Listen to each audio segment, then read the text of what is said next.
Morning. कैसे हैं आप लोग? मैं जैसे श्वेता आपका अपनी हिंदी क्लास में स्वागत करती हूँ। आज हम तात्रा बमीरो कथा का भाषा अध्ययनमाला भाग देखेंगे। तो चलिए शुरू करें। भाषा अध्ययन में पहला प्रश्न लिखा है, निम्नलिखित वाक्यों के सामने दिए गए कोष्टक में सही का चिन्ह लगाकर बताइए कि यह वाक्य किस प्रकार का है।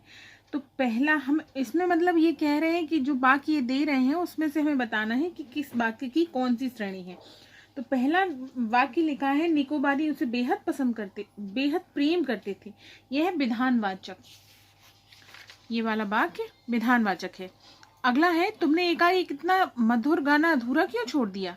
क्यों छोड़ दिया का कारण क्यों मतलब क्यों, कब, कैसे आ जाने के कारण यहाँ प्रश्नवाचक है। बमीरो की माँ क्रोध में उफन पड़ी, ये विधानवाचक है। क्या तुम्हें गांव का नियम नहीं मालूम, क्या आने के कारण प्रश्नवाचक है।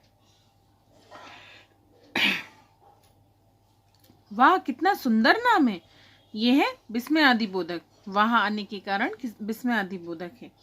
और मैं तुम्हारा रास्ता छोड़ दूंगा, विधानवाचक है। ठीक है, अब देखेंगे भाषा अध्ययन का प्रश्न क्रमांक 2, जिसमें लिखा है, निम्नलिखित मुहावरों का अपने वाक्यों में प्रयोग कीजिए। मैं यहाँ पर 5 मुहावरे दिए हैं, मैं 2 का प्रयोग करके बताऊंगी, 3 का प्रयोग आपको खुद करना है। तो पहले लिखा है सुध बुध खोना, इसका वाक्य में प्रयोग है, जब से सुरेश का पालतू कुत्ता मर गया है तब से वह अपनी सुध बुध खो बैठा है। दूसरा है बाट जोहना, जोहना का लिखना है, छोटा बच्चा बहुत देर से अपनी माँ की बाट जो रहा है। ठीक है, अब लिखना है प्रश्न क्रमांक 3। प्रश्न क्रमांक 3 में लिखा है, नीचे दिए गए शब्दों में से मूल शब्द और प्रत्यय अलग करके लिखिए। मतलब जो मूल शब्द है, जो प्रमुख शब्द है, जिसे आप प्रमुख भी बोल सकते हैं, मूल मतलब प्रमुख है, जो उसकी जड़ है, मतलब जहां से उस शब्द का निर्माण हुआ, तो हमें वो अलग करना है और प्रत्यय अलग करना है। ठीक है, तो पहले लिखा है, पहला शब्द दिया है चर्चित, तो चर्चित में चर्चा इसका मूल शब्द है, इत इसका प्रत्यय है। इसी तरह से साहसिक में साहस इसका मूल शब्द है, इक इसका प्रत्यय है। झटपटाहट में झटपटा इसका मूल शब्द है और हट इसका प्रत्यय है। अगला है शब्दहीन, शब्दहीन में शब्द इसका मूल शब्द है और हीन इसका प्रत्यय है। आगे लिखा है, नीचे दिए गए शब्दों में उचित उपसर्ग लगाकर शब्द बनाइए। अन्न धन आकर्षक, तो हो गया अनाकर्षक, मतलब इन्होंने शब्द दिए हैं, उनको उपसर्ग लगाकर नए शब्द का निर्माण करना है। इसी तरह से आ धन ज्ञात, तो अज्ञात हो गया। सु धन कोमल, तो वो सुकोमल हो गया। मद मदहोश भी हो जाएगा उससे, मद में मद धन होश, तो मदहोश भी हो जाएगा, और बेधन होश तो बेहोश भी हो जाएगा। नए शब्द का निर्माण करना है। और दुर में दुर्घटना हो जाएगा, दुर्व्यवहार हो जाएगा। आगे लिखा है, निम्नलिखित वाक्यों के निर्देशानुसार परिवर्तित कीजिए। यहाँ पे इन्होंने कुछ वाक्य दिए हैं जिनको हमें इसी के अनुसार बदलना है। पहला वाक्य हमें मिश्र वाक्य में बदलना है, दूसरा संयुक्त में, तीसरा भी संयुक्त में, चौथा मिश्र में। तो पहला वाक्य लिखा है मिश्र में, क्वेश्चन में लिखा है, जीवन में पहली बार मैं इस तरह विचलित हुआ हूँ। इसको मिश्र में बदलेंगे तो लिखेंगे, मेरे जीवन में पहली बार ऐसा हुआ कि मैं इस तरह विचलित हुआ हूँ। अगला वाक्य हमें संयुक्त में बदलना है, तो संयुक्त में क्वेश्चन में लिखा है, फिर वे तेज कदमों से चलती हुई तात्रा के सामने आकर ठिठक गईं। इसको लिखना है, वह तेज कदमों से, संयुक्त में जब हम इसे बदलेंगे तो लिखेंगे, वह तेज कदमों से चलती हुई तात्रा के सामने आई और ठिठक गईं। अगला लिखना है, बमीरो कुछ सचेत होकर घर की तरफ दौड़ी। ये हो गया अपना संयुक्त भाग में अपन सरल वाक्य में अपन ने से बदल दिया। कैसे बदल दिया? बमीरो कुछ सचेत होकर घर की तरफ दौड़ी। अगला हमें बदलना था संयुक्त वाक्य में, तो संयुक्त वाक्य में हम उसे बदलेंगे, उसने तात्रा को देखा और फूटकर रोने लगी। अगला वाक्य में मिश्र वाक्य में बदलना है, तो इसका करना है, गांव की जो रीति थी उसके अनुसार दोनों का एक ही गांव का होना आवश्यक था। ये हो गया हमारा, इसको हमने लास्ट वाला हमें मिश्र वाक्य में बदलना था, तो हमने मिश्र वाक्य में बदल दिया। प्रश्न क्रमांक 6 में दिया है, नीचे दिए गए वाक्य पढ़िए तथा और शब्द के विभिन्न प्रयोगों पर ध्यान दीजिए। इसमें हमें कुछ भी नहीं करना है, सिर्फ हमें इसको पढ़ के देखना है कि और का किस किस तरह से प्रयोग हो सकता है और उसका प्रत्येक अवस्था में अर्थ भिन्न हो सकता है। जैसे पहला वाक्य इन्होंने दिया है, पास में सुंदर और शक्तिशाली युवक खड़ा था। यहाँ जो और शब्द है वो दो पदों को जोड़ रहा है, ठीक है। अगला जो वाक्य दिया है वो लिखा है, वह कुछ और सोचने लगी। तो और यहाँ पर जो शब्द है और वो अन्य के अर्थ में है, मतलब कुछ और अन्य बात, कोई और अन्य बात सोचने लगी। फिर अगला लिखा है, एक आकृति कुछ साफ हुई, कुछ और, मतलब क्रमशः धीरे धीरे के अर्थ में। कुछ और मतलब एक आकृति कुछ साफ हुई, फिर कुछ और साफ हुई, फिर कुछ और साफ हुई। तो यहाँ पर जो और है वो धीरे धीरे के अर्थ में धीरे धीरे हो रहा है। जैसे अगला वाक्य दिया है, बमीरों का दुख उसे और गहरा कर रहा था। इसमें अधिकता है, और शब्द का जो प्रयोग है वो अधिकता की दृष्टि में हुआ है। अगला है, उसने थोड़ा और करीब आकर पहचानने की चेष्टा की, मतलब निकटता के अर्थ में।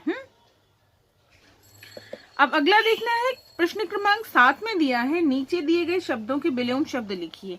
तो ये तो आप लोग कर ही देंगे, भय का निर्भय, मधुर का कटु, सभ्य का असभ्य, मूक का बधिर या बाचाल, तरल का ठोस, उपस्थिति का अनुपस्थिति और सुखद का दुखद। ये हुए अपने। अब हमें देखना है प्रश्न क्रमांक 8, जिसमें दिया है, नीचे दिए गए शब्दों के दो दो पर्यायवाची शब्द लिखिए। शब्द दिए हैं, समुद्र, आंख, दिन, अंधेरा और मुक्त। समुद्र का होता है रत्नाकर सागर, आंख का होता है नयन नेत्र, दिन का होता है दिवसवार, अंधेरा का होता है तम अंधकार, मुक्त का होता है स्वतंत्र और आजाद। अब लिखा है क्वेश्चन नंबर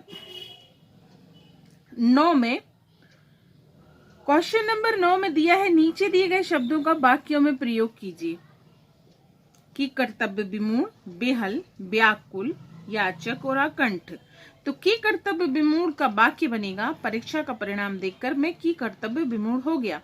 बाकी के बेहल, व्याकुल, याचक, आकंठ का आप खुद बनाएंगे, और अगर कोई प्रॉब्लम जाए तो मैं हूं, ठीक है। अगला देखना है, किसी तरह आचर रहित एक ठंडा और उबाऊ दिन गुजरने लगा। वाक्य में दिन के लिए किन किन विशेषणों का प्रयोग किया गया है? आप दिन के लिए कोई 3 विशेषण सुझाइए। ये बोल रहे हैं कि जो इन्होंने वाक्य दिया है, किसी तरह आचर रहित एक ठंडा और उबाऊ दिन गुजर गया, इनके लिए दिन ठंडा था, आचर रहित था और उबाऊ था। 3 तरह के विशेषण का प्रयोग हुआ है। अब आपको बताना है कि आपके हिसाब से दिन में और क्या क्या विशेषण लग सकते हैं। जैसे आज का दिन बहुत लंबा था, या आज का दिन लंबा, नीरस और गर्म रहा। तो ये इसमें क्या हो गया, हमारे तीनों उनका प्रयोग हो गया, तीनों विशेषणों का प्रयोग हो गया। किस किसका? लंबा, नीरस और गर्म। अब हमें देखना है कि प्रश्न क्रमांक 11 में लिखा है, इस पाठ में देखना क्रिया के कई रूप आए हैं। देखना के इन विभिन्न शब्द प्रयोगों में क्या अंतर है, वाक्य प्रयोग करके बताइए। तो पहले यहाँ पर जो शब्द आया है देखना, उसके निहारना भी होता है। देखना मतलब निहारना भी होता है जब हम किसी को प्यार से देखते हैं। देखना मतलब घूरना भी होता है जब हम किसी को गुस्से से देखते हैं। देखना मतलब ताकना भी होता है, मतलब चोरी से देखना।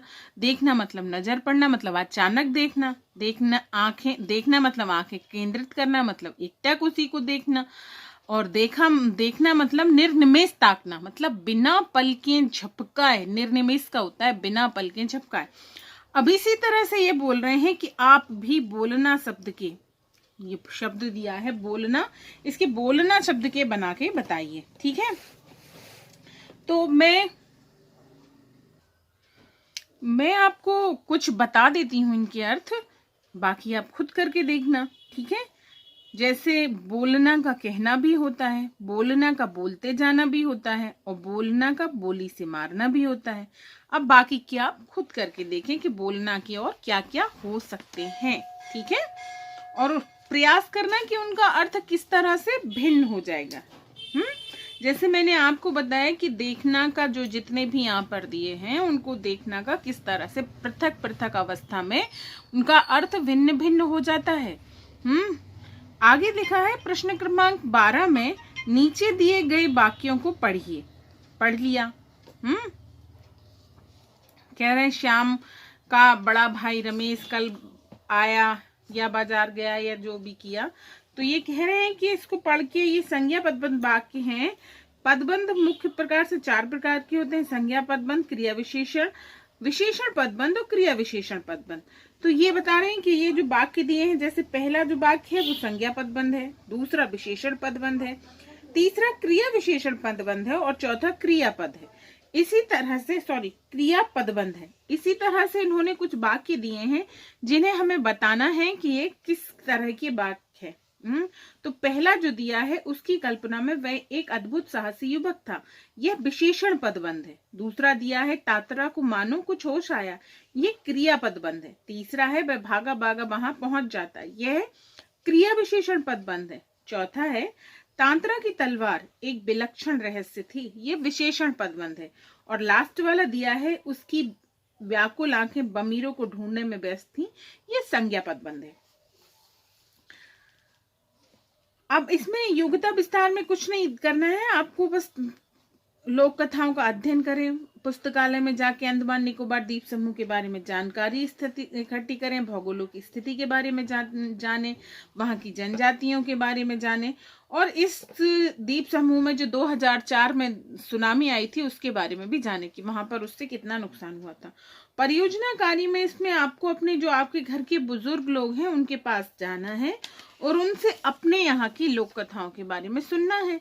जैसे हम लोग बुंदेलखंड में रहते हैं, बुंदेलखंड में रहते हैं ना, हमारा जो अंचल है या क्षेत्र है उसको बुंदेलखंड कहा जाता है। तो बुंदेलखंड में जब हम रहते हैं तो बुंदेलखंड की